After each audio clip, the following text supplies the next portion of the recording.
রাখেন ওইটা গণেন 100টা একটা গণেন। আপনাকে একটা গণতে বলেছিলাম, সেটা তো কয়টা পেয়েছে? আপনি গণেননি। 100টা একটু গণেন দেখি। এটাতে কয়টা আছে গণেন, এটা গণেন।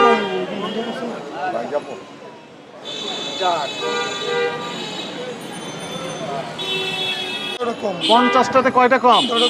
13টা কম। একটা লিচুর কত টাকা করে দাম? তাহলে 13 গুণ 5 কত হয়? 65 টাকা কম দিচ্ছেন প্রতি 50টাতে। এটা ঠিক হয়েছে কিনা? এটা 46টা আছে, এটা তো কম আছে। দিয়ে দেন কমে। এটা শুনেন, এগুলো হবে না, এগুলো বেঁধে রেখেছেন, আবার কিভাবে দিয়ে দেখবেন? ছোটগুলো ফেলে দেন, আবার বেশি করে দিয়ে দেন। বেশি দেওয়ার দরকার নেই, সমান দিলেই হবে। সমান দিতে হবে, কিন্তু একটা তো সমান নেই। আমরা যে কয়েকটা গণনা করেছি